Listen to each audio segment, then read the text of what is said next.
Good evening. I'm Michael Popa, Executive Director of the Mainstream Coalition. And on behalf of our Board of Directors, committee, and staff, thank you for joining us for this month's discussion. And thank you to those of you who are Mainstream members. Your engagement helps to support our mission to empower Kansans to make their government more representative and more responsive through informed participation and meaningful action. We're all used to public education being in the political limelight in Kansas. Support of a strong public education system is a cause that Mainstream champions, but this year was different. On top of the usual legislative battles over funding, this school year saw a global pandemic bring an unprecedented level of uncertainty to everything to do with public education. Educators across the state worked harder than they ever have to care for the education and well-being of our children while enduring their own struggles with lockdown and illness. Entire lesson plans were reworked and then reworked again.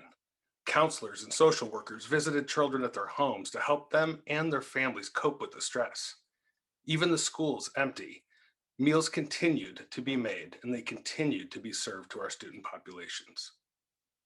Tonight, we'll hear from a panel of experts in teaching, early learning, administration, policy, and mental health about how Kansas public education fared under this pandemic and what we can expect moving forward.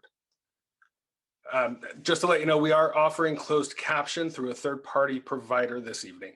If you don't see it, click the CC icon on the bottom of your screen and then select show subtitles. That should be about right here.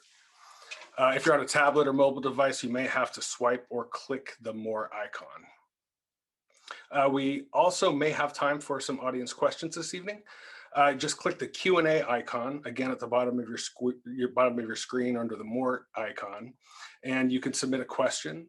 If we have time at the end, then we may be able to get to that. And without further ado, I'd like to invite our moderator to join me on screen. Co-chair of the Governor's Council on Education and Secretary of the Mainstream Board of Directors, Dr. Cindy Lane. Good evening, Michael. Thank you very much for your introduction and for sponsoring this event tonight. I want to welcome everyone. We are very pleased and honored that you're joining us this evening, and it's certainly a privilege to moderate this outstanding panel of experts.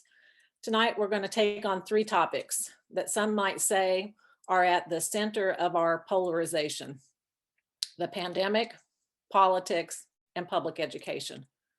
And so we're very fortunate to have the opportunity to learn from an extraordinary panel.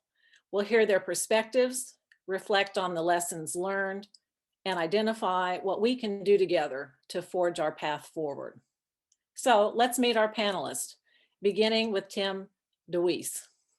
Tim is director of the Johnson County Mental Health Center, impacting the lives of thousands of children and adults. He possesses extensive knowledge and experience in the public mental health delivery system, in client-centered leadership, and in program design and development. He is a powerful voice. Welcome, Tim. Thank you. I'm glad to be here. Glad to have you. Next, let me introduce to you Dr. Anthony Lewis. Dr. Lewis began his education career in Montgomery, Alabama as a high school special education teacher. Since that time, he has served as a school administrator in a variety of roles, to include his current position as superintendent for Lawrence Public Schools. In addition, Dr. Lewis serves on the Kansas African American Affairs Commission and the Commission on Racial Equity and Justice. We're so pleased to have you with us tonight, Dr. Lewis. Thank you so much, Dr. Lane, for having me. Angie Powers, known by many Mainstream members, has taught adolescents from a cart, in classrooms, and online. She sponsored everything from the National Honor Society to Literary Magazine to the Gender Sexuality Alliance. She has also mentored new teachers, facilitated professional learning in her various roles throughout her career in Olathe Public Schools. As an English language arts and avid teacher for over 20 years, Angie has worked with youth long enough to know the critical importance of education. We're so pleased to have you here tonight, Angie. Thank you so much. Melissa Rooker likely needs little introduction to mainstream members. Melissa is currently serving as the Executive Director of the Kansas Children's Cabinet and Trust Fund. Before joining the cabinet, Melissa served 3 terms in the Kansas House, focusing her energy on children's issues and public education. In addition, Melissa spent 15 years as a development executive for Clint Eastwood's Malpaiso Productions, a position I dare say prepared her for service in public life. Melissa, glad to have you here.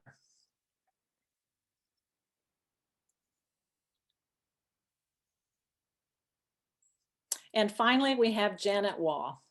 Janet is well known by educators, PTA members, and mainstream members. Janet has served on the State Board of Education since 1999. She spent 15 years as a member of the Turner Board of Education and has held state and regional offices for PTA and the Kansas Association of School Boards. She's received numerous awards for her work in education, but I frankly simply know her as the best educational advocate and state board member in the nation. Janet, so glad you're here. Thank you. So panelists, to start us off this evening, please tell us something that helps us understand how you connect to this topic this evening. And as you think about that, share how your life or your family's lives have been impacted by the events of the last 12 to 18 months. Angie, we'll begin with you. Thank you so much. Well, I would say that the 2 main ways that I have been impacted personally would be hearing the stories of the educators that I work with. This is my 21st year in education, and also the stories from my students. There's been a lot of weight in that. And, I think of one student last year, when schools were shut down and we were doing a lot of continuous learning in my district. I had a student who was writing about the impact of the pandemic, and he spoke specifically about being ashamed of being Asian American because of some of the language that was being used in our society regarding the pandemic. From that, clear to having a conversation with a colleague who had a grandparent living with them who was going through cancer, some cancer treatments, and just being very nervous, very much wanting to be in-person schooling to support our students, but also feeling kind of like there's this tug between the needs of their family and the needs of their students. And that's been a heavy weight to carry for all of our educators. The second way I would say is my youngest, my baby, Rowan, when the pandemic hit, was in their first year in community college. That was tough. They were working in a retail environment, strangely enough, fulfilling online orders. So as you can imagine, they went from being a part-time employee to working 60 hours a week. And even though their instructors were working very hard to meet their needs, it was at the very beginning, and they were trying to spin on a dime and turn those college courses into online courses very quickly. And they, like many students, have decided to take some time off of school, off of that post-secondary goals that they have. And as a mom, I'm just here, encouraging them all I can. But I know there's many parents out there that are in the same boat. So Angie, it sounds like the year has been filled with a lot of ups and downs, emotional needs, you supporting others, and then receiving support. Thanks for starting us off.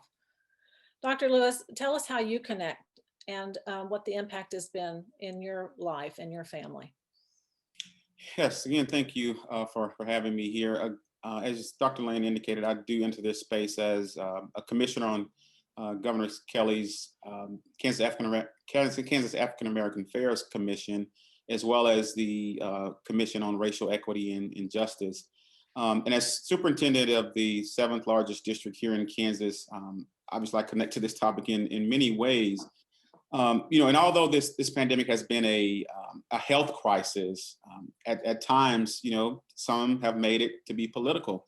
I tell folks that I may have a DR in front of my name, but I'm not a medical doctor, nor do I play one on TV. And so we chose in our district to partner and be a part of our county's Unified Command. which consists of our county health officer, our local hospital infectious disease physician, as well as the KU pandemic medical advisory team. And so our district chose to obviously put safety first and hear the concerns of our staff and families around the spread of COVID-19. And we moved very cautiously from transitioning from that 100% remote model to a hybrid model. And then secondly, as a father of 6, and obviously a superintendent of 12,000 more, I joined the families in sympathizing with our children who were deprived of so many opportunities during this global pandemic. And as a parent of 4 in this district, I understand the hardships and understood the hardships of remote learning that were, posed by, for some of our students and families. And I'll tell you, there were times when we were all working from home, and I wanted to suspend some of my kids from the home, and it was also difficult to find substitute teachers for the home as well. And, but it was challenging. It really was, as a parent. And so I definitely understood that. And it was my hope that adults would approach these uncertain times that we've never seen before, unless you were here during the first plague in 1918. But it was our hope that we would approach this with a growth mindset and model these things for our scholars, that adaptability, flexibility, and those resiliency skills. But I will tell you, clarity and sometimes civility was often elusive during this process. I just smile when you share, Dr. Lewis, because I can only imagine the pressure you were under by your own children as they shared their opinions with you about the decisions that you had to make. We're pleased to hear your perspective tonight. Melissa, what about you? How have you connected with these issues, and what's been the impact in your world over the last 12 to 18 months?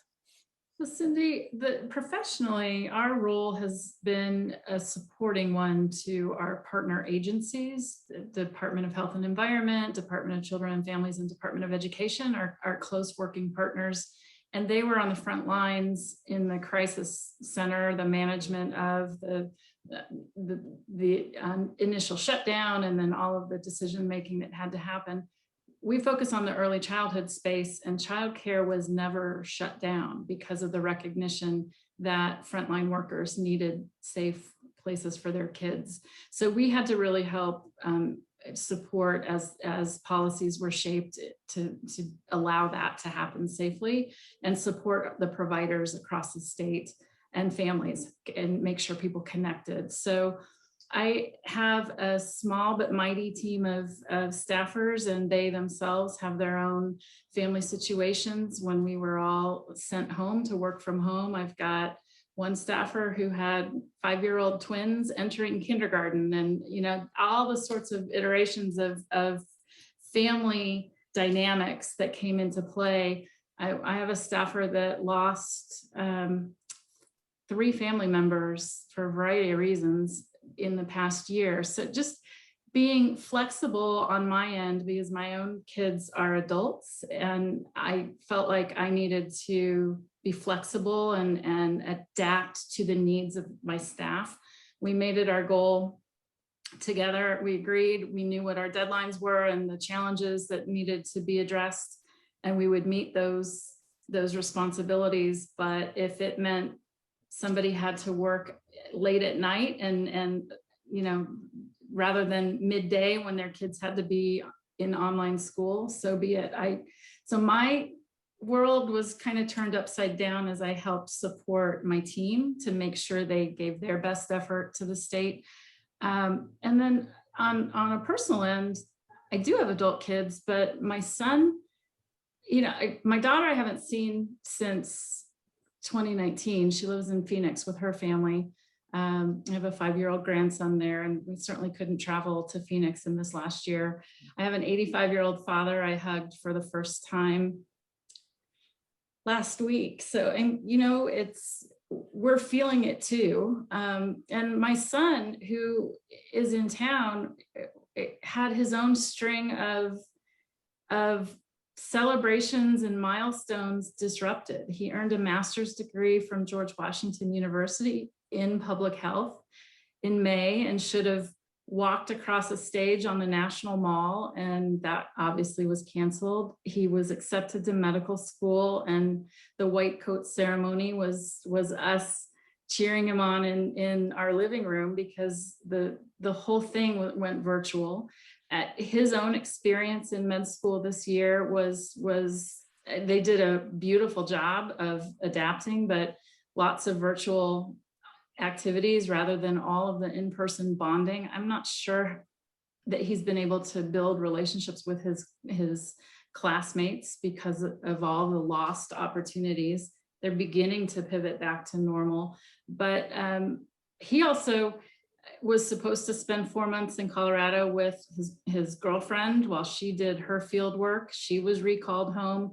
They sheltered at home with us in spring for 10 weeks because they had nowhere else to go in an emergency. So we had a high point, was an unexpected gift of time we didn't think we'd have with Jack back in the house.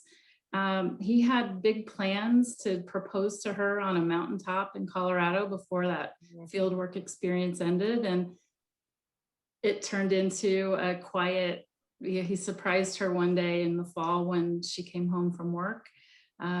Their wedding will be next Friday, and it's going to be 8 of us together instead of a big celebration. So you talk about adaptability and flexibility and grace and all of that. We've experienced it. We've experienced the emotions. We've extended ourselves to try and keep the sector that we represent supported and available to parents across the state to take care of the best interests of all of our kids. So it's been a rough year.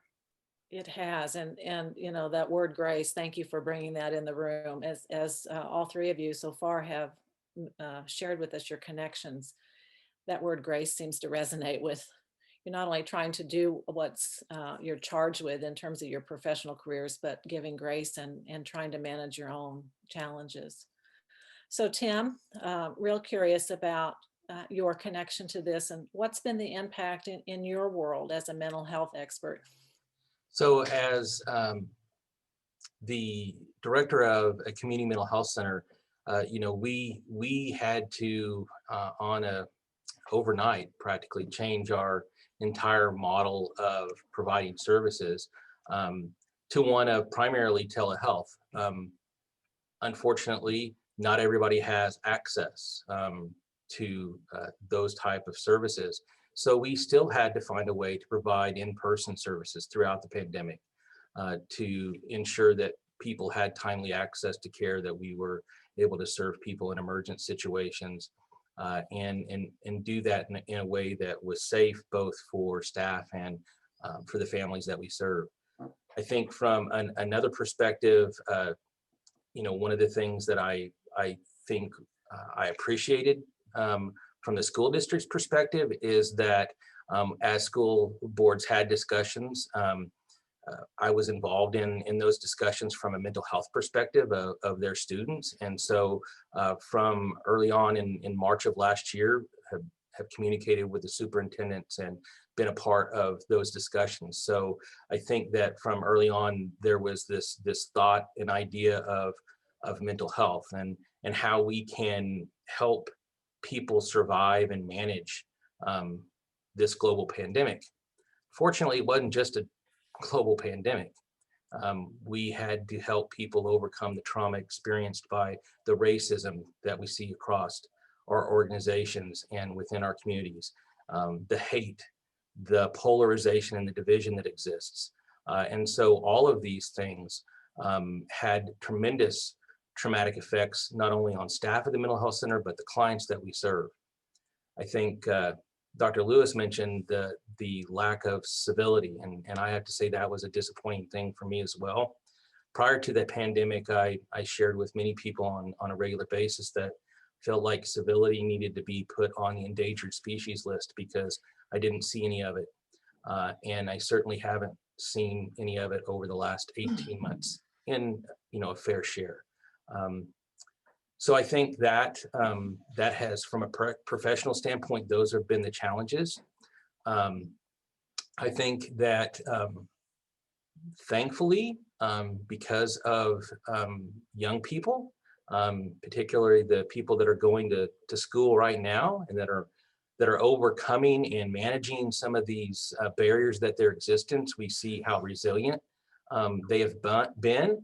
And one thing that I have seen is that they're way more open to talking about their mental health needs, about the struggles that they have.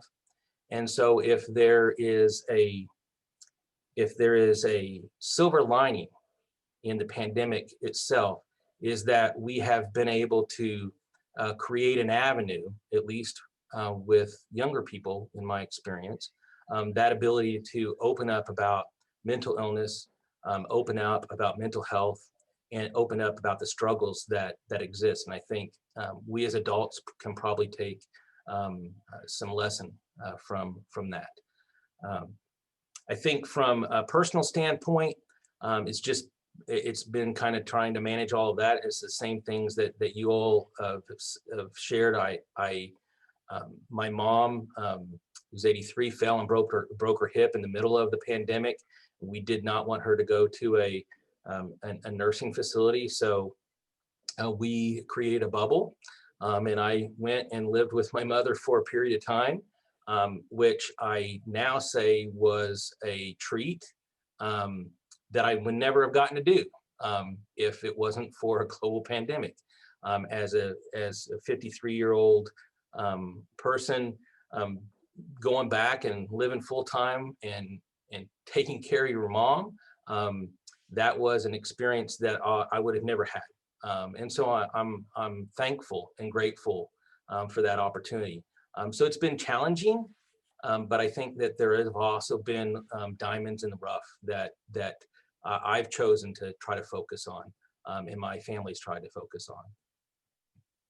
It's really inspiring as we hear you all share your personal experiences to understand the positives that you're taking away from the challenges we faced. I'm going to swing back to that civility issue a little bit later. It's come up twice now. So if I forget, one of you help interject that.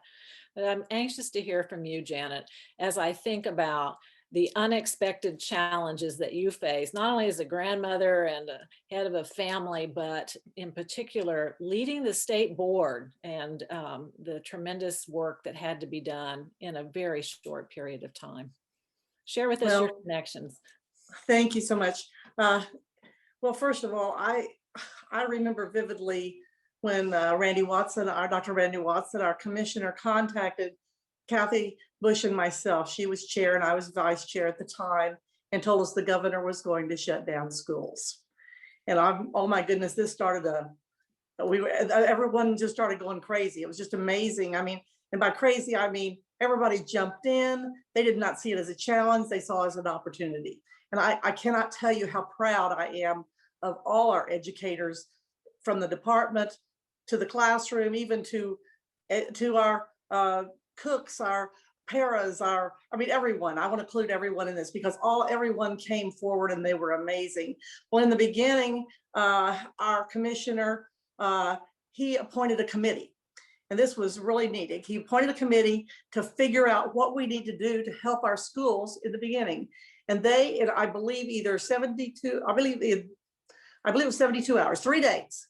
They got together, and he had a lot of educators on this, a lot of teachers of the year, and all kinds of educators from all over the state, from all over sizes of district and everything. And they developed a document called Navigating Next. And it was an amazing document. And I want you to know, we were the first state in the nation to develop this document. Many states contacted us for copies of it.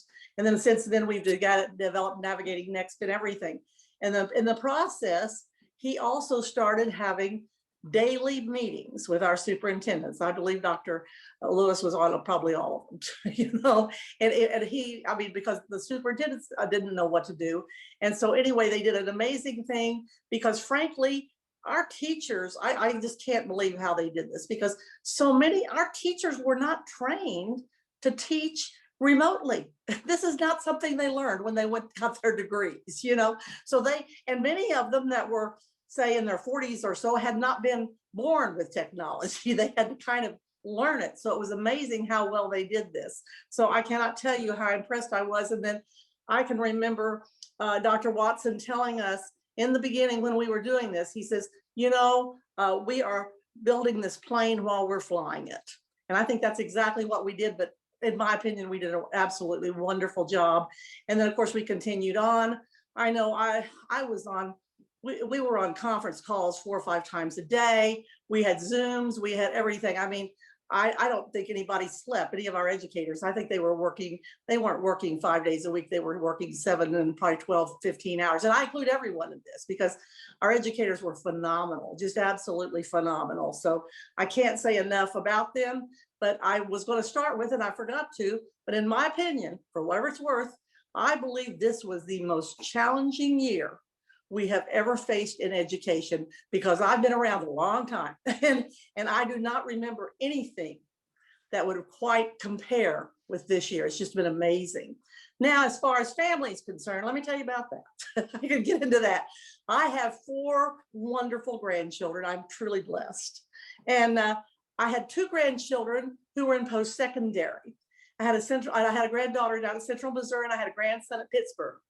And my granddaughter at Central Missouri, it was her senior year. She was graduating in 3 years. I'm very proud to say she graduated in 3 years. However, she was getting a music degree. And when you get a music degree, you have to have a senior concert. Well, guess what? She didn't have senior concert. So she had to wait till later. So she finally had it in like July. And I was able to attend, but I think there were maybe 20 people there. Okay. And she got her degree, her bachelor's degree in August, and I was not able to attend the ceremony. They didn't have enough tickets. So then my grandson, who was at Pittsburgh, he was in his sophomore year at Pittsburgh. He was in a dorm. And anyway, he got notification they were shutting down the universities. So he had to get out of his dorm, and he had to come home and learn virtually, learn by remotely. So that was them. But the best ones of all, or the ones that break my heart the most, my other grandson was a senior in high school.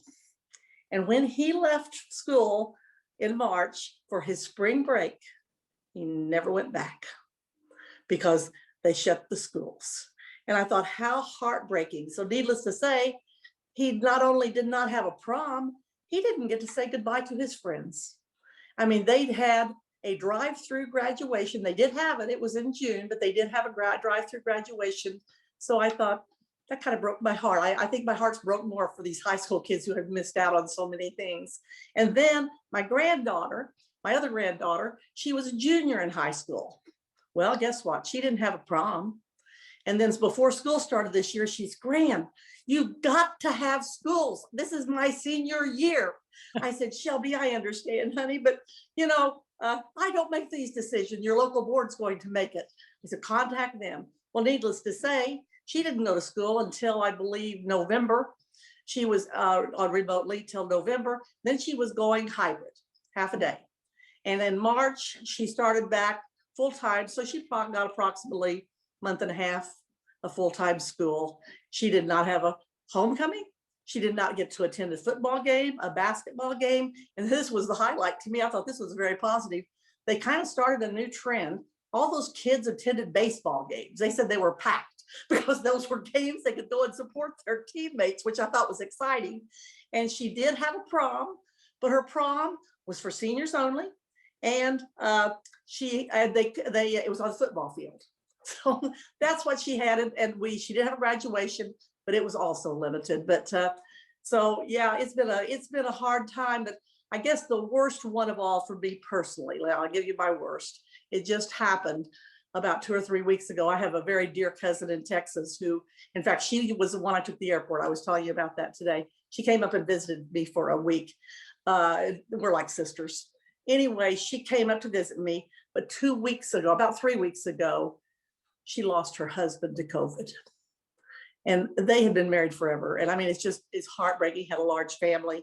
And I think her kids sent her up here to let me be with her. Plus she got to go to my granddaughter's graduation. So anyway, that's my story, but you know what? We've all survived it. And I think we've learned a lot. And I still, once again, cannot tell you how I am impressed with all of our educators. And please, I know a lot of people were mad, but I'm telling you, these people went above and beyond, and they did not work. I promise you, they did not work 40 hours a week. They did not, none of them. They were working 80, maybe even more, so they were going home at night. It was just amazing what they were doing. So please, if you see an educator, just say thank you. Thank you, Janet, for sharing your story, and you always bring such passion into the world. And yes, the educator is unbelievable, not only trying to teach the content, but feeding kids and clothing kids and finding kids. And it's been amazing. Yes. So I want to kind of drill down now into some more specifics. But before I do, let me just remind you panelists that if you hear something from each other that you want to affirm or build on, please jump in. So this is just not a one-way back and forth conversation.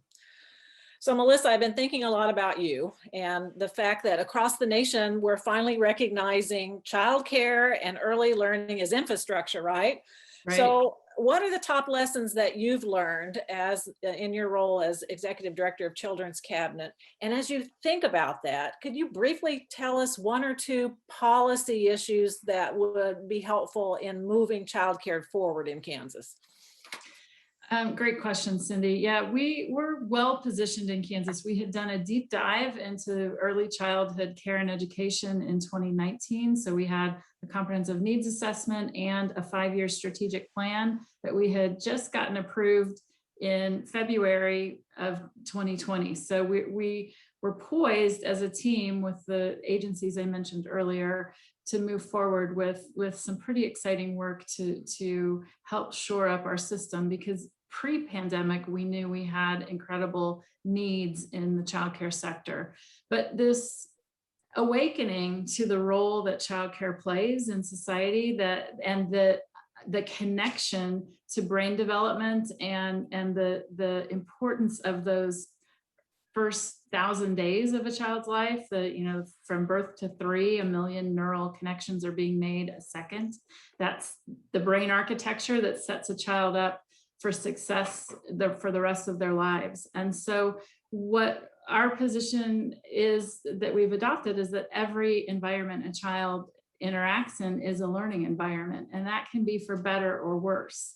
So our hope is that we can help across the board in all settings improve the quality, accessibility, and availability of services, and make it easier for families to navigate the different array of services and programs that their child qualifies for, so their kids' needs are met as soon as possible, and that their lives are enriched through all of the activities, the play and the socialization and all of the learning that can happen in a high quality childcare program. Because our goal is to transition kids into kindergarten really ready to learn and grow and succeed as students in K-12 and then stepping into life beyond.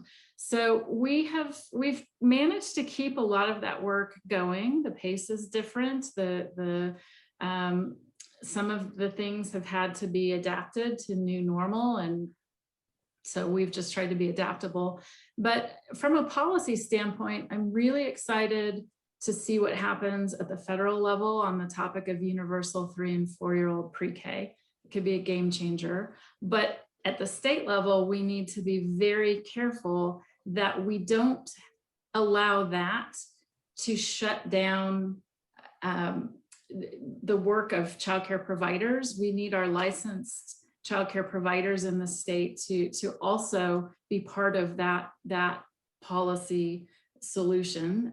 So we're working very hard on some concepts that will position us, I think, to be ready to accept that kind of federal support at the state level. We're really focused on public-private partnerships and community level decision making. We view the early childhood sector as a mixed delivery system. So it isn't just schools or just childcare providers or just home visiting. It is that whole universe, and we recognize providers of all kinds. Our main goal is safe, licensed care, but it can be in a family home, it can be in a church basement, it can be in a school classroom, it can be a standalone center or community organization. So there's all kinds of providers that we welcome into the mix, and we're just helping strengthen the system.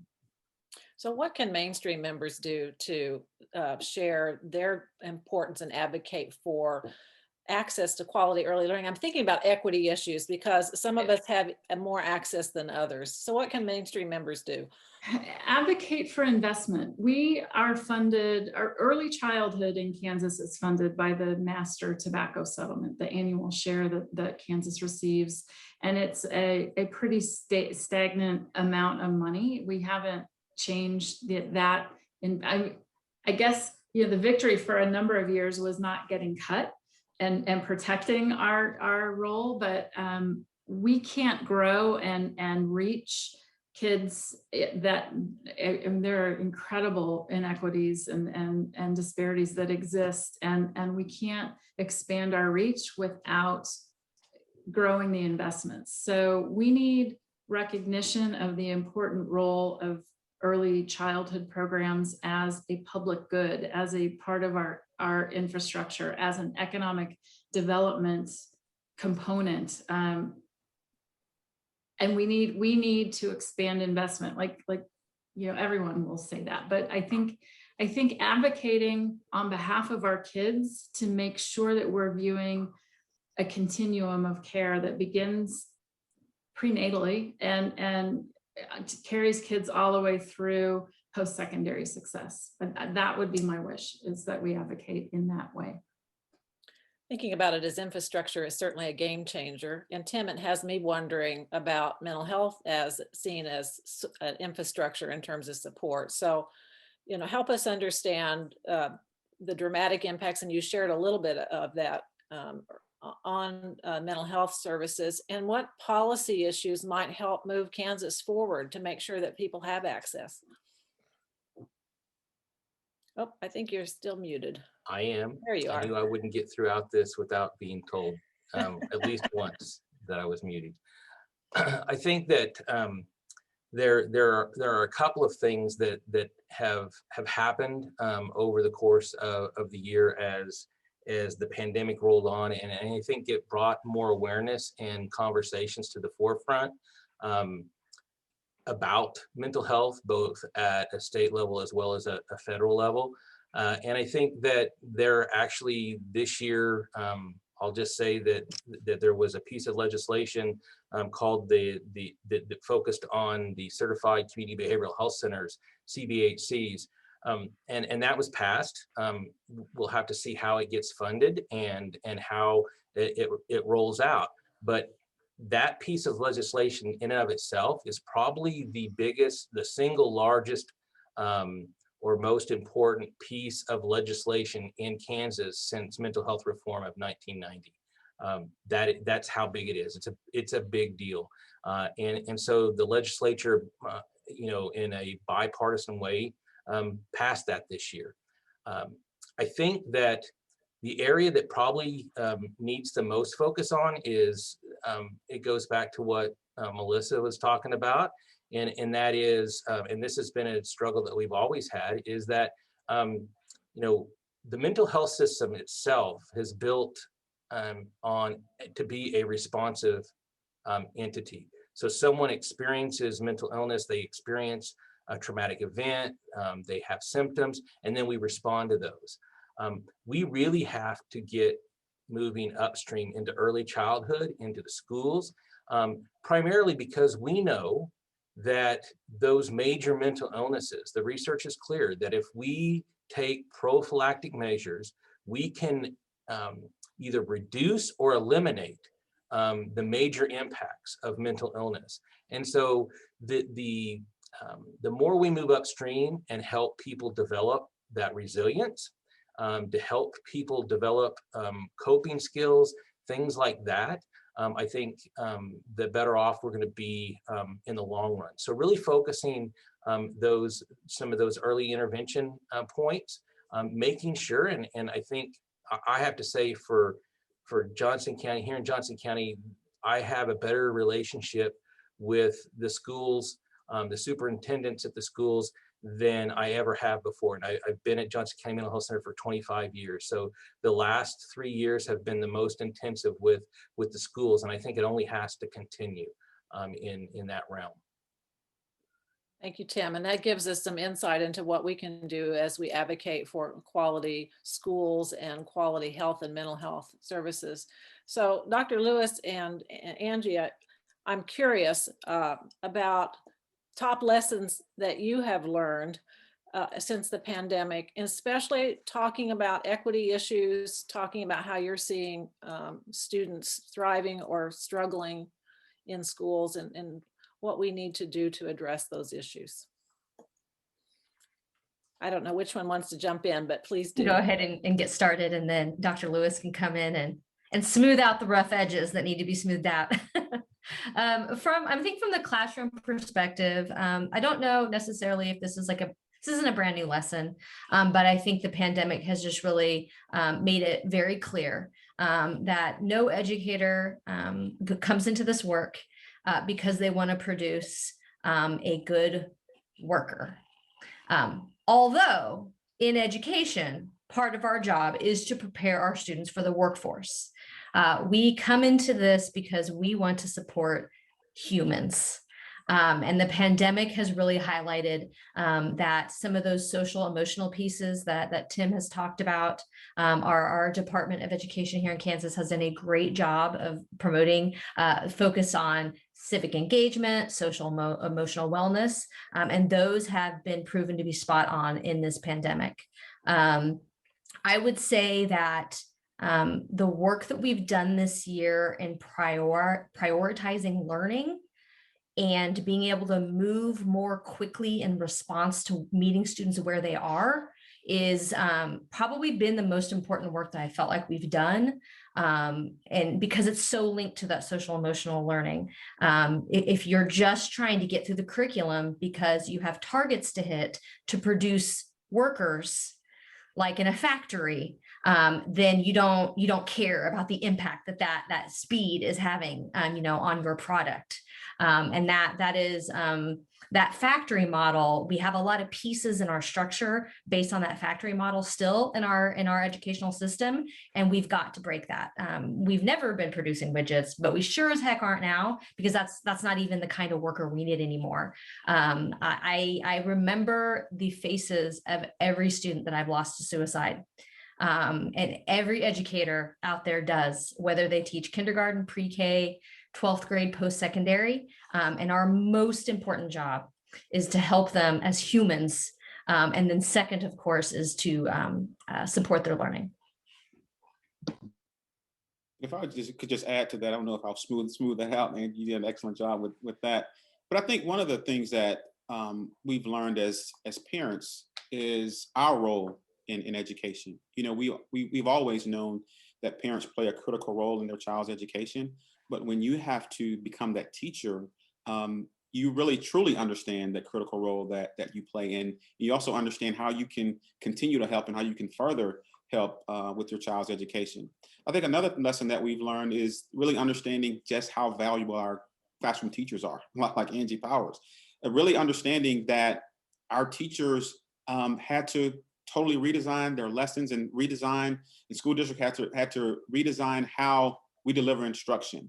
I think we've learned the value that school plays, not only just for the academic piece, but also for food insecurities. I can't tell you the number of school districts, us included, set up meal lines for families to come through, actually delivering meals to doors for families, to really understanding that critical role in addition to the academics that schools play. And then I would also say lessons learned is really understanding how inequitable we really are as it relates to the digital equity divide and this notion of digital redlining, really understanding where our infrastructure as it relates to internet, really understanding our students' need for true internet. I believe it should be a basic right, a utility like power. But I also think what this pandemic has proved to us as a school system is that we can deliver instruction in a different way that meets today's learners. I often tell people that this current model of education that we are in should have been abandoned years ago. You know, if you think about a third grader, I tell people that a third grader is sentenced to third grade for 176 days or whatever.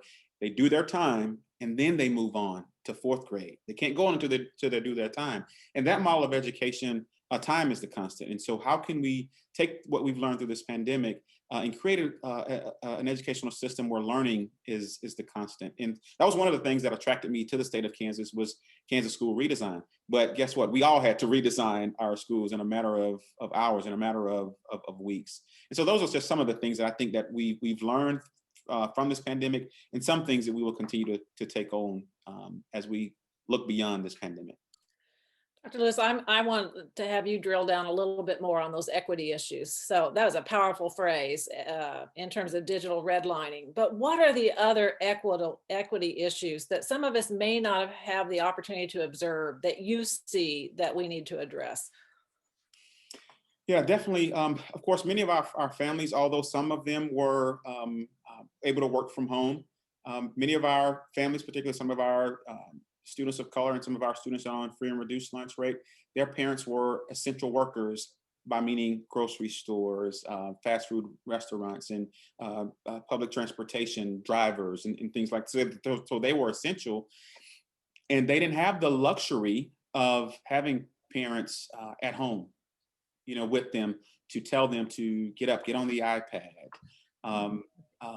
So there were also some parents that may have to go to work, but they were able to create these pods or able to take their child to another parent's home to make sure that they are continuing their education. So those were some of the equity issues that we've seen. Also noticed that in our school district, while here in Lawrence, we've been doing equity work since 2005. We're not there by any means, but it also let me know as superintendent that we need to continue to educate our families and our public on some of these equity issues and some of these inequities. So for example, when we were trying to get our schools open, we opened a couple of our Title I buildings first for about 2 weeks. And I can tell you the number of emails I received from some families, and we do recognize that every parent is going to advocate for their child, and I want them to. But I guess the lack of understanding in terms of that's not fair. How is it that those kids get to go to school before my kids do? And I tell people when we talk about equity, this is not pie, but it's really about meeting the unique needs of our different students and stakeholders. And so those are some of the inequities that we've noticed and that we've seen, and we will continue to work towards improving. Thank you so Cindy, much. can I jump in just and add on? We're doing a lot of work right now. We're a team from our team of 4 agencies is part of a federal mentoring project through Administration for Children and Families. We really are trying to dig into the way that poverty is treated as something that people should be punished for, and the conflation of reports, mandatory reporters who call in because a child from a home where income levels are low and there's a lot of strain on the family, those aren't necessarily abuse or neglect situations that need a formal investigation, but they're actually situations where some basic supports are needed for that family. So, there's a whole package of policy areas that really do need addressing if we care about our kids. Medicaid expansion to increase access to healthcare, changing the mindset so that we separate out when a family needs some basic supports. The parent may have to report to a job that they can't possibly miss the shift, but not have childcare for their 4-year-old. So the 4-year-old may be left home alone. That is definitely a form of neglect, but it isn't necessarily the same situation as other more intentional harm that parents do. So there are big policy projects underway to rethink the approach and shape some asks of our policymakers to change the approach to children living in poverty. I think that's another piece that I would just add that Melissa referenced was I think that the pandemic specifically also just reinforced the visibility of the inequities that exist and disparities that exist within our healthcare system. You mentioned Medicaid expansion. The fact is even for individuals that had insurance during the pandemic, you know, I had so many parents call and say, I thought I had good insurance until I tried to get my youngster in to see a psychologist or a counselor, and the copay was too much, or they said the youngster wasn't sick enough, or whatever it might be. And that was the issue. It's the issue of parity. The fact is that mental health services are not considered at the same level as healthcare services. So while you may you have a standard way of operating when someone walks in and says, I'm having heart palpitations or I'm having a heart attack. You know, if someone says I'm experiencing anxiety or stress or depression, we don't have a uniform way to approach that, and everyone doesn't have access to the same types and amounts of treatment. And I think that that the pandemic has really just reinforced and brought shed a larger light on how important it is that we ensure that everybody has access to healthcare, both physical healthcare and mental health care. They can't be detached. So that's a great segue, Tim, into thinking about future. So as we look forward to the next school year, which frankly is just, you know, months away, how do we anticipate getting back to normal, or is there normal, or what is it that we should be putting in place now to help move school systems and other systems supporting families forward? I'll start with this one. My biggest fear actually is that we will go back to normal, because normal worked for some people. Our old did not work for everybody. Dr. Lewis spoke to the equity issues that still exist in our system. No doubt. We haven't fixed the issues. I just think we're more aware of them. I think that, you know, we have to understand that our students have had a year and maybe a half-ish of disrupted learning, and that impacts our high schoolers differently than it impacts our first graders. And I think we've got to stop looking at that disrupted learning. That phrase learning loss just drives me batty, because while I acknowledge that there have been impacts on students' learning because of what has happened, when we look at it through the filter of standardized assessments, which has become more and more of a concern, rightly so, of some community members and of students as well. We're getting sucked back in that system of our children being widgets and preparing them for very narrow sense for their future. And we know the old system wasn't producing the results that we wanted when we're talking about our goal being 100% of our students, every single one of our babies, Black, brown, gay, transgender, rich, poor, supporting every one of them and being a fully formed human that is ready to rock the world. That is our goal. As pie in the sky as it sounds, we cannot go back to normal. Normal was not working. And that is my biggest fear, is being sucked back into the system.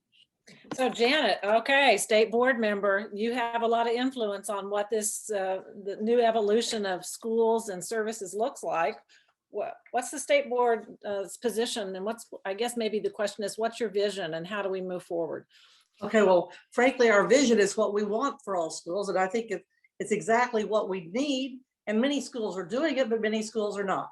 As you said, change is hard, particularly in education. I love educators, but change is hard. But our vision is Kansas leads the world in the success of each student. It's very simple, but we have 5 parts of that. And one of them happens to be individualized instruction, which to me, that is just huge. We can't take every child, like when I went to school, we started chapter 1, went to chapter 2, chapter 3, we simply did it that. We can't do that. Every child must have individualized instruction. But during this pandemic, there's a couple of things I've been thinking about during all this conversation. A couple of things. Well, first of all, we know we've had learning loss. We know that. And I want you to know that there were students that were, they excelled. There were some students that loved it and excelled. There were some students that, and I happen to believe the majority did not. Now, we don't have the data yet from our testing, but nationwide, that's exactly what they're saying. So therefore, what is important now, we must get these kids back in school, preferably this summer.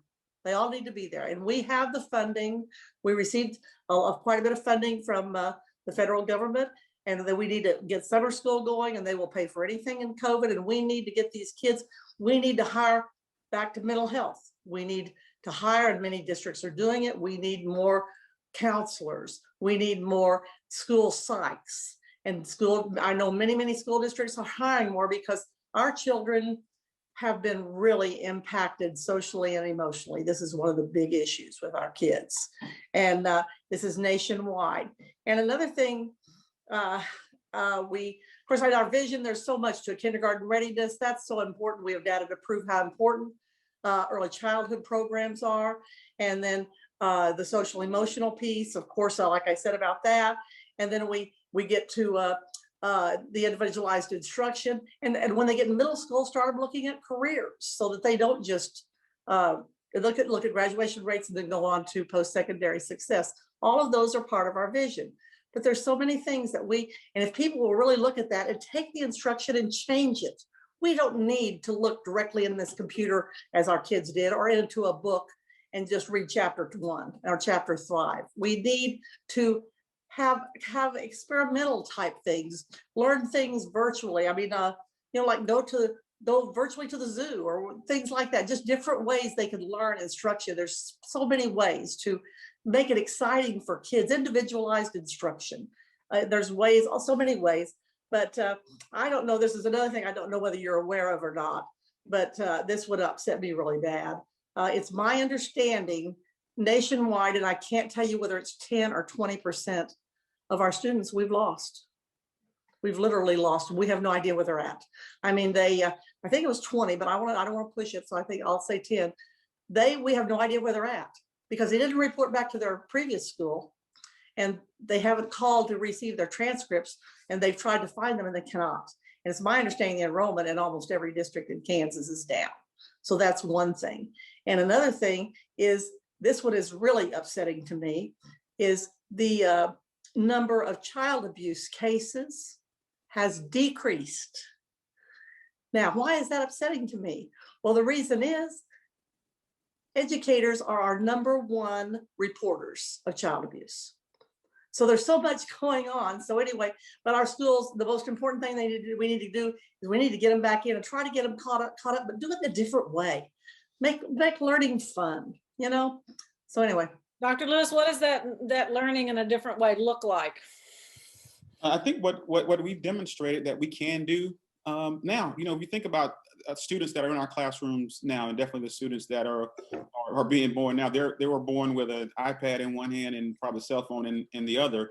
But what we have traditionally done is bring them into our schools and put a sheet of paper in front of them. And I think I've seen a cartoon where someone was trying to swipe a piece of paper, and so I think what this pandemic again has done is forced us to meet the unique needs of today's learners and how they learn. I had a first grader to write me a handwritten letter advocating to bring their recycling back. So first grader. And so I went out to her school and talked to my facilities guys, and we made that happen. And I shared with her and the rest of the class, they were working on a project-based learning activity. And I shared with the class, this is how you have your voices heard. Now, that's something that's not measured on any standardized test, but those are the skills that as early as first grade that we should be teaching our children. We think about colleges. I think colleges have figured a way to admit kids without an ACT score, right? And so we keep doing the same things that we've been doing. Of course, we know the results that we'll receive. And I would have to concur with Angie in terms of just reframing this notion of learning loss. That was not a loss of learning. There were maybe some unfinished learning, or what I heard someone say, unrealized potential, because it got interrupted. But when I think about people saying, I'm looking forward to going back, that doesn't even sound right. I'm looking forward to going back. And you hear people say, I'll be glad when we go back to normal. Well, I'll be glad when we're all ready for that new normal. And I think we have a unique opportunity to either become these archaeologists where we're doing things in the past and digging up things the way we used to do them, or we can be architects and just really design or redesign the way, I'll say design, because redesign means you're designing again, but design a new learning, a way for our students to excel in many different ways. And here's the thing, in education, we've always said, all of our students learn in different ways. We know that. But to Janet's point, what do? All right, everyone turn to chapter 1, and so we try to, teach everyone on that same level. Part of our jobs as educators, when we think about moving forward, first thing we have to do is make sure that we're taking care of our students from a mental health standpoint, from a social and emotional standpoint. We won't know, and this is an unfortunate thing, we won't know the true impact that this pandemic has had on our scholars maybe 5-10 years down the road. But the more that we can do on this front end to help support our students, yes, there may be a need to focus on academics. Our students can catch up academically, but let's focus on their social and emotional and mental health well-being. When I think about physical education, for the most part, many of our students are only active when they come to school. But if you've been fully remote for a year, think about the obesity rate moving forward. And so it's just about reframing this entire notion of how we can repair and just think of a better way to meet the unique needs of our students. And I read a quote that John Hattie wrote in one of his new books, Rebound, and I may be butchering this quote, but it was something on the lines of, perhaps our greatest tragedy to come out of COVID and realize that, wait a minute, I think our greatest tragedy to come from COVID-related learning would not be to learn from these experiences that we've just went through. So I think that will be our greatest challenge, to come out of this and not learn and take some of the things that have proven to be beneficial and efficient on the other side. We want to attribute that quote to you. That's powerful. So one of the things that I had to come to terms with as superintendent, and now as a citizen watching all this, is the tremendous impact politics plays on lives and things that happen in schools. So as a member of the Governor's Council, we recently had conversation that reflected what appears to be a disconnect between visions that we just spoke about here, and that group wants, and business leaders are saying they want for Kansas, and some of the legislative policy decisions. So let's go there, team. Let's talk a minute about your perspectives of what happened in the legislative session around curriculum, around school finance, around health issues. Are those things helping advance us to a vision for Kansas? And if not, what can we do about it? I'll start, Cindy.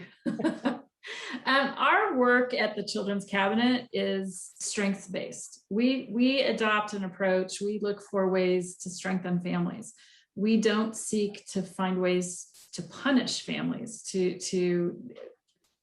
take away, remove the support they need because they haven't done, this or that. What I see now that I'm an outside observer is the legislative mindsets, and I please, I know there are lawmakers watching this. I don't mean this in it to mean everybody with a broad brush, but the prevailing, usually the winning approach is a punitive one. And that with regard to education policy this year in particular, but generally in my experience, it is always about punishing schools for not closing the achievement gap fast enough. And to Angie's point and Dr. Lewis's point, these are kids. They're not, it's not an assembly line. And so when you have a decade of underfunding and now you have 2 years into increased funding, but still 2 or 3 more before you get to the target level, there's lag. And these state assessment tests are lagging indicators to begin with. They're a summative assessment of what happened in the prior year. You don't get the results till the following fall. By then, your kids have gone on, they're with a brand new teacher in an entirely different classroom. So the teacher that had them when those tests were taken can't do a darn thing for the child whose results were not as optimal as we'd like them to be. We've got to change our approach to things. We need to adopt a growth mindset. And if I could help my reluctant colleagues at all, it would be to help my former colleagues in the legislature. It would be to move them to thinking in terms of, okay, the outcomes you desire, there's a better path to achieving them than what's being proposed. And it needs to be strengths-based growth mindset and not punitive, but how do we build in a support framework and get out of the way and let our educators do their job? And support services like Tim's sector and all the others. Somebody else build on that. Great response, Melissa. Strengths-based. Janet, I'm going to pick on you a minute. State board. Okay. What Not a problem. does the state board do anyway? And how do you work with the legislators on these various issues? Okay, well, what we do, it's constitutional. It's very simple. The state board, it has the supervision of K through 12 education. That's in the Constitution. And there are certain things that the state board has responsibility for and certain things the local boards have responsibility for. And it states clearly that the state board will have responsibility for standards, for licensing teachers, for accrediting schools, for establishing graduation rates, and for just basically everything in education. The legislature, on the other hand, is responsible for funding our schools. And that's what we have always worked with the legislature. We try hard to work with the legislature. This year, they kind of got in the weeds, which they tend to do a little bit, And as far as funding is concerned, we normally just recommend, what we're doing right now is recommending what the Supreme Court said, the Gannon decision. And frankly, the good news is the legislature did fund that this year. So we can be proud of what they did there. So I do want to give kudos out to the legislature for that. I'm very grateful. But on the other hand, they tried to pass bills on civics and on financial literacy. Now, don't misunderstand. We absolutely support civics and we support financial literacy. In fact, we have quite a few programs on it, and financial literacy is embedded in our standards. And then they tried to pass, the one civics, they wanted to pass a graduation requirement for it. And as I said, that's the state boards. We try to help them understand what the Constitution says. However, we have worked with them. We try hard to work with them. We formed a dyslexia task force because dyslexia, they wanted to pass some bills on dyslexia. We worked with them and we came out with a wonderful plan for dyslexia. And there were legislators and all kinds of, and board members and other people serving. I believe we came out with a wonderful plan. And there's all kinds of other ones that they try to, they want every year, they want it's kind of got a new project. Like bullying, bullying's another one. And what happens is they want to recommend that our teachers have to take a course or have to receive at least an hour's worth of training on each of these things. And these teachers say, how much more are you going to give us? So what we did then at that point to try to resolve that issue, we formed a mental health committee. And our mental health committee is looking at all the issues that impact our students because we recognize how important mental health is. And we have legislators on this committee also, so we are definitely working with them. And so I think we're trying really hard to work with them and make them understand that these are our priorities, but we'd kind of like to make the decisions that are our decisions, and they can continue to make those that are theirs. But I'm not speaking of funding. I don't know whether you're familiar with the funding that came through the federal government for COVID relief. We have what's called ESSER and EANS. The EANS funding is it's an emergency action for not accredited schools. Okay, so they have a separate pot of money that they're distributed. Then we have an ESSER, which is elementary and secondary schools emergency relief. That's also COVID related. Well, we formed a committee, and there's at least, I can't remember, a minimum of 20 people on it. I happen to be on that committee. We meet once a week.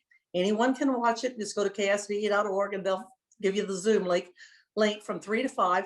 And at which time, well, first, we've already gone through all the non-accredited schools and approved all of that. And when they present those to the committee, and then when we approve them, they have to go to the state board, and the state board has the final approval on them. But we're trying to be as transparent as we can with this funding, because it is a sizable amount of money. And that we put legislators on that for that reason, to make sure they know exactly what we're doing, what the money's being spent for. And the thing is, the legislators in the beginning wanted to take that money and lower districts' money because of that. And the federal government says there's no way, this money has no choice but to be spent for nothing but COVID. And I think this way we kind of do it in a nice way and help them understand. And so at this point, we have not had a problem, but that's what we're trying to do. And I must admit, sometimes it's rather challenging. Well, I really applaud you for that. It's a relationship-based influence system then, where you're working together and trying to come up with solutions to problems that they may identify and things that you want to do. That's good. Tim, jump in. Yeah, so I was just going to make a couple of comments. And the first, and I think a few people have said it about sometimes the legislature getting into the weeds. And so, there have been some movement and funding towards for mental health for schools, but they've really been been very prescriptive about exactly how that has to happen. And so what has to happen in regards to mental health in a community depends upon that community. So what's going to work in Kansas City, Kansas, and in Lawrence, in Blue Valley, in Gardner, DeSoto, is going to be different. The fact of the matter is we're going to have to address the social emotional learning and help build the resilience and coping of young people. But the way that happens is going to be different in each school. And so going back to normal, don't want to go back to normal from a mental health standpoint in schools, or quite frankly, anywhere, because I don't know, I wasn't quite happy with what normal was pre-COVID. Being able to provide people a little bit of grace and kindness is important. Allowing people to do what they do best, allow educators to educate, prepare young people for the lives ahead of them. And it's not just about those academic learning. It's about that human learning that we all need to have, so that when I'm talking to juniors and seniors about suicidality, I'm hearing about how they can manage stress, how they can focus on addressing their anxiety, understanding what coping skills are.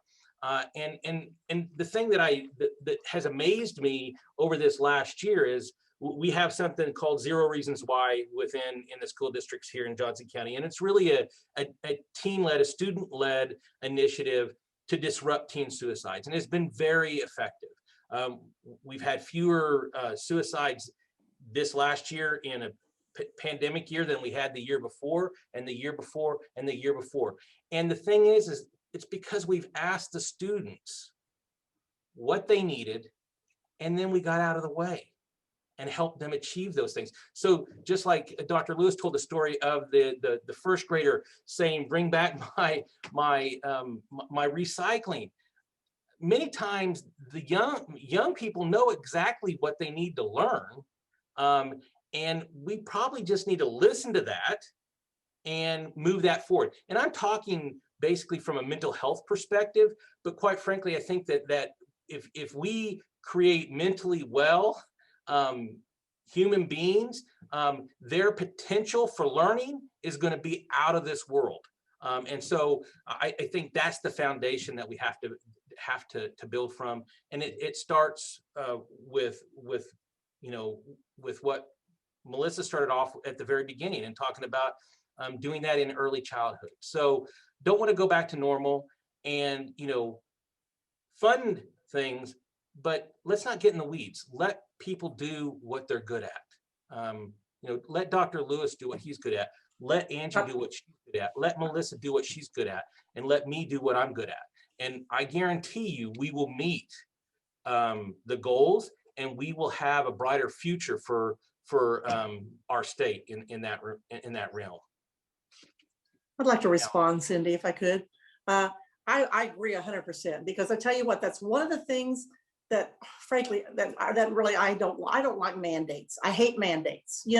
Don't mandate this for the whole state, because they may not need it in a certain district. That's why we have the committee, and everyone can kind of pick and choose what they need. But we need to have individualized districts so they can do what's best for their children, and then even go down to the classroom and get it individualized there. But I think that's extremely important, and I can't stress that enough, because that's important, because what works well in Shawnee Mission will not work well in Dodge City.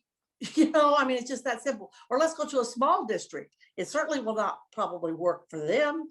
And even here in the metropolitan area, what works well, say for KCK, may not work very well in Lansing. So we don't know.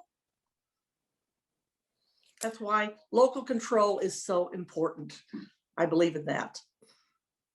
Yeah, so it sounds like where we began tonight's conversation was about relationships and grace and civility is the answer to how we move Kansas forward in terms of trying to listen to each other and think about how we find common ground. So if you were to give advice to those of us that are listening about finding common ground with a legislator or someone else who may have a different point of view, what would you tell them? It's possible to find something in common with anyone in the legislature. I lived it, I did it. You could disagree on 99.9% of policy issues. There is something that you have in common as human beings, and you have to avoid demonizing because you disagree. We see it nationally. We're dealing with this polarization. We have to treat each other as human beings. And the most effective phrase I ever employed, used it repeatedly: help me better understand your position on this. Let them describe it before you begin to tell them, and don't just tell people why they're wrong. Have a conversation, and you get a whole lot farther than simply assuming they're wrong, you're right, and your way is the only way. So collaboration is hard work, but it's possible. I would add on that, just simply talk less, listen more, and seek to understand. I agree with Melissa. You must start off with, there's something you agree with on. Like I told you, I was very pleased that they passed the funding bill. That was important. That's a good way to start off for educators. They passed that bill, and then you might just listen to them and have them explain, as she said, but start off positive. I would say more often than not, we all have the same or common goal. I think where the incivility sometimes comes in is our method of getting there. And so really listening and understanding different perspectives. You may be surprised that the way that you thought or the way you was raised might not always be the right way. But if you would just sit down and have a conversation with folks, we can go a lot farther. We use this tool in our district called Thought Exchange to get feedback from the community, and it's called a differences report that it produces, and it's like basically a Venn diagram. It has what one group of folks thinks on one end, what one group of folks thinks on the other end, but in the middle has that common. And so that's where we work, because I may not be able to change someone's view about something. And I think we begin to beat ourselves up that we can't change that view. That's okay. Communicate your view, but what do we have in common? And let's move forward that way. I would echo listening to understand rather than listening to respond. And I think it's also, it's important to be reflective about your own media consumption, and thinking about, you know, what headlines are you seeing? What makes you click? How does that impact the additional information you're receiving? Whose voices are you not getting in that stream of information? Many of us get it from this device, right? And I think that's important for all of us, no matter our party. We all need to be more reflective about our own media consumption. So as we wrap our discussion tonight, and it has been inspiring and powerful, I thank you for that. What one or two things might we share with members of Mainstream that, in addition to what you just shared, that would be actions that they should consider?